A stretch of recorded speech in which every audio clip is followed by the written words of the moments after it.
Assalamualaikum warahmatullahi wabarakatuh.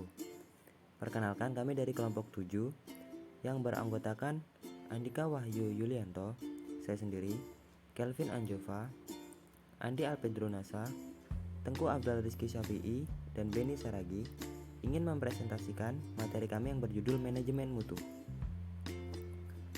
Baiklah, tidak perlu berlama-lama lagi, kita langsung ke bagian yang pertama. Definisi mutu. Mutu mempunyai berbagai macam pengertian, seperti yang dikemukakan oleh beberapa ahli berikut. Menurut Juran, dalam MN Nasution 2001, mutu suatu produk adalah kecocokan penggunaan produk, fitness for use, untuk memenuhi kebutuhan dan kepuasan pelanggan. Crosby dalam MN Nasution 2001 juga menyatakan bahwa mutu adalah conformance to requirement, yaitu sesuai dengan yang diisyaratkan atau distandarkan. Suatu produk memiliki mutu apabila sesuai dengan standar mutu yang telah ditentukan. Standar mutu meliputi bahan baku, proses produksi, dan produk jadi. Berdasarkan pengertian tersebut, dapat disimpulkan bahwa mutu merupakan kesesuaian antara produk yang dihasilkan dengan persyaratan yang diinginkan oleh pelanggan sehingga kepuasan pelanggan bisa terwujud. Selanjutnya, dimensi mutu. Mutu bisa diukur dengan beberapa dimensi, sehingga dengan dimensi ini bisa dianalisis apakah suatu produk itu bermutu atau tidak. Ada 8 dimensi mutu yang dinyatakan oleh Garvin dalam MN Nasution 2001 sebagai berikut. Yang pertama ada performa. Performa berkaitan dengan aspek fungsional dari produk dan merupakan karakteristik utama yang dipertimbangkan pelanggan ketika ingin membeli suatu produk. Features. Features merupakan aspek kedua dari performansi yang menambahkan fungsi dasar berkaitan dengan pilihan dan pengembangannya. Keandalan. Keandalan berkaitan dengan kemungkinan suatu produk berfungsi secara berhasil dalam periode waktu tertentu di bawah kondisi tertentu.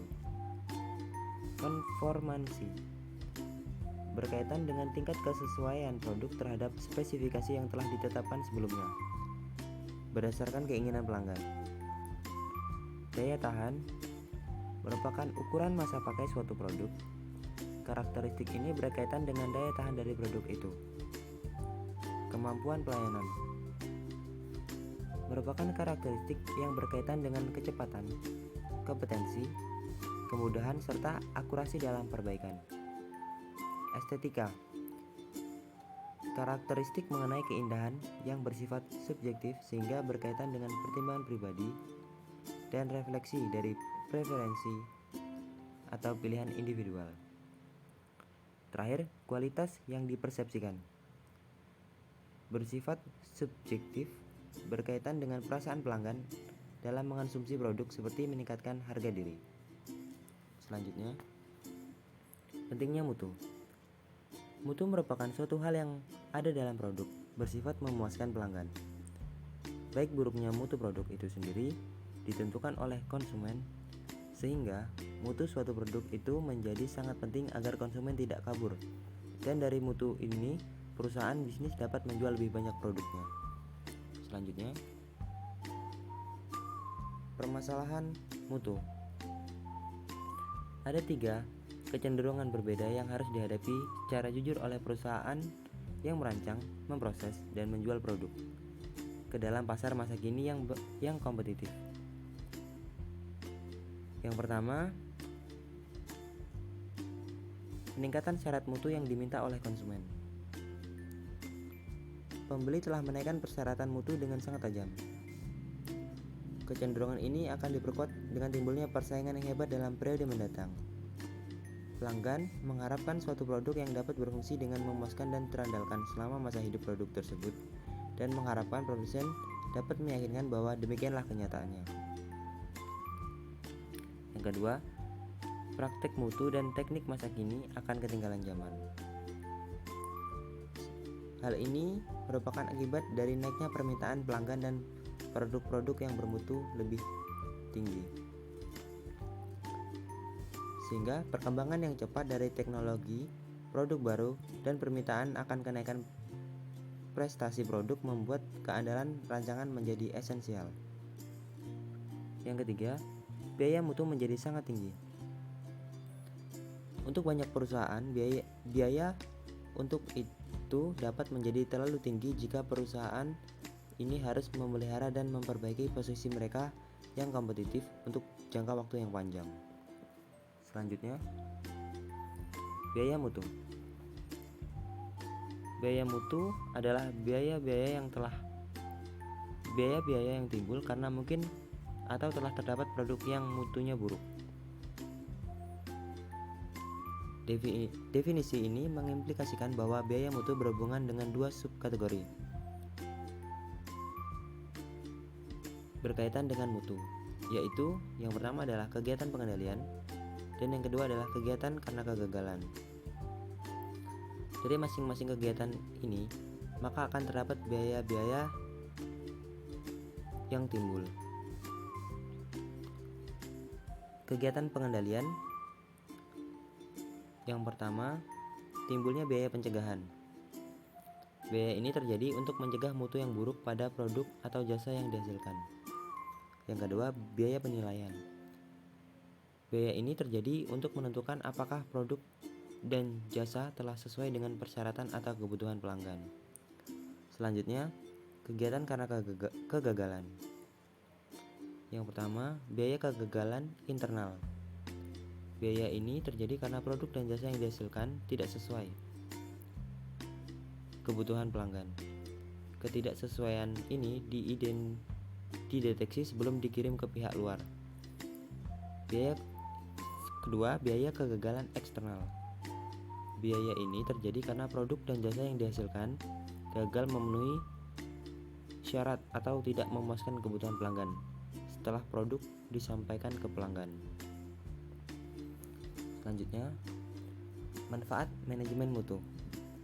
Yang pertama, dapat mengurangi biaya operasional. Yang kedua, menciptakan rekayasa ulang proses usaha.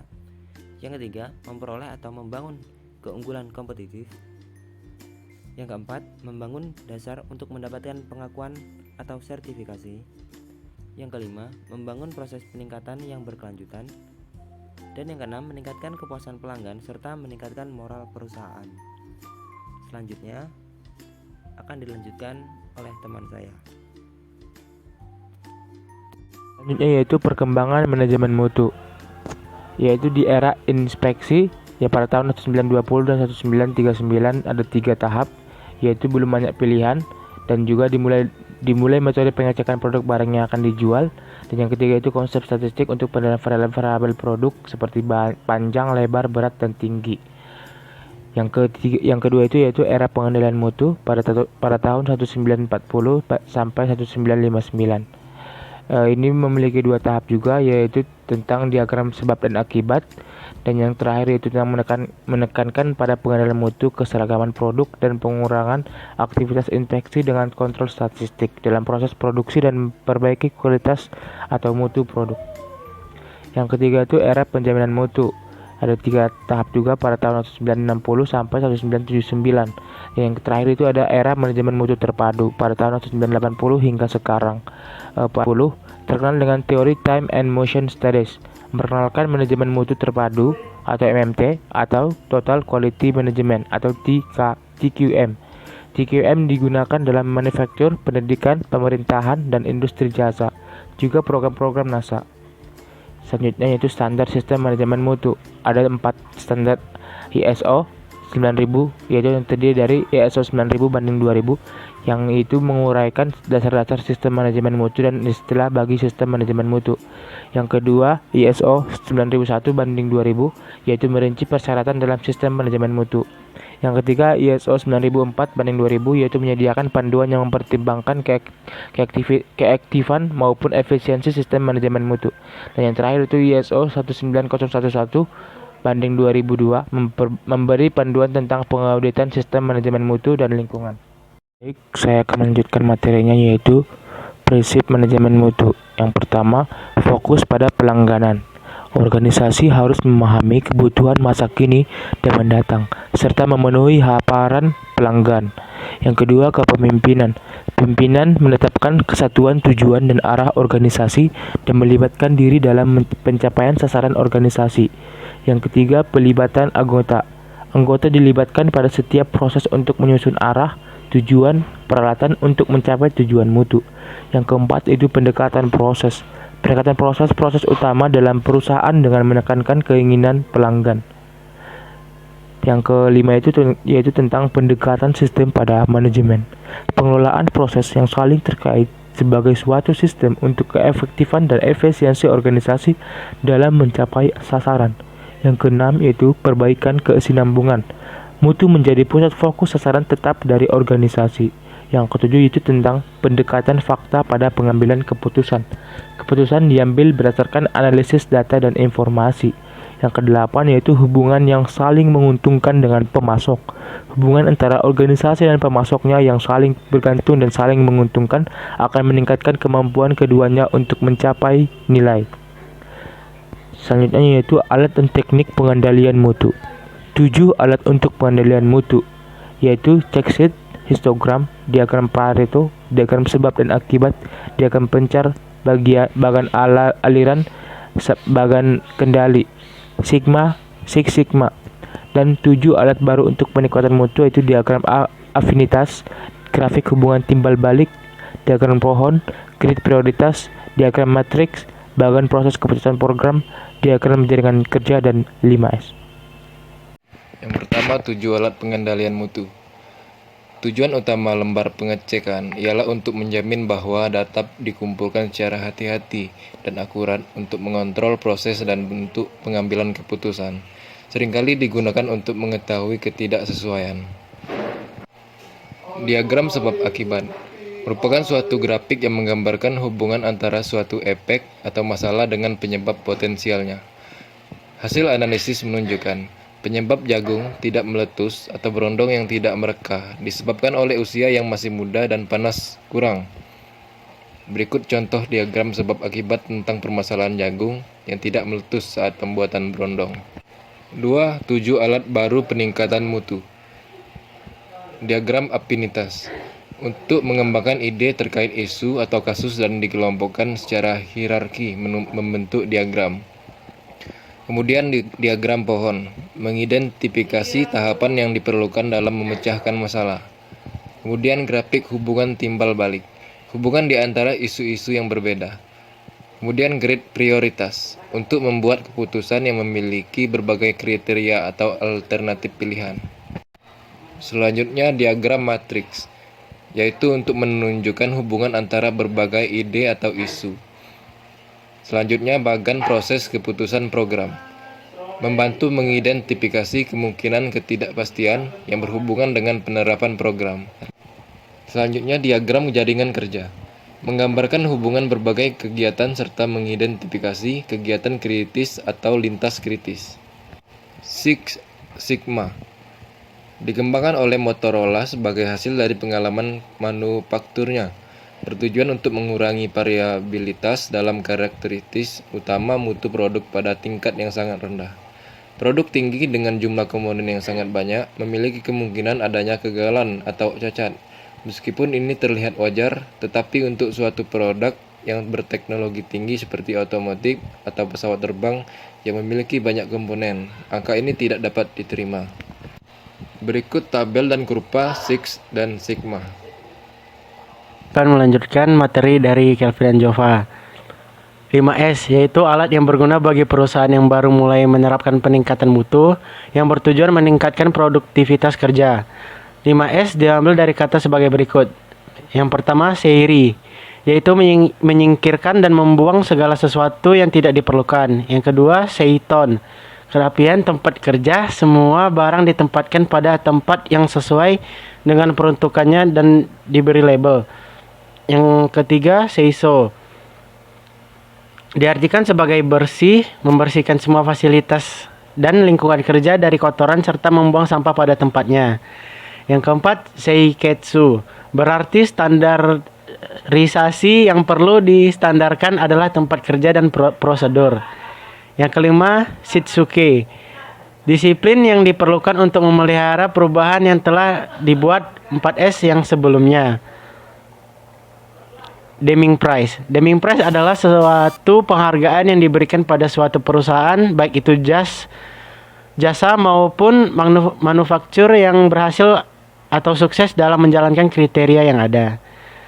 Malcolm Baldrige National Quality Award. Baldrige Award diberikan oleh Presiden USA kepada organisasi bisnis, manufaktur, dan jasa besar maupun kecil.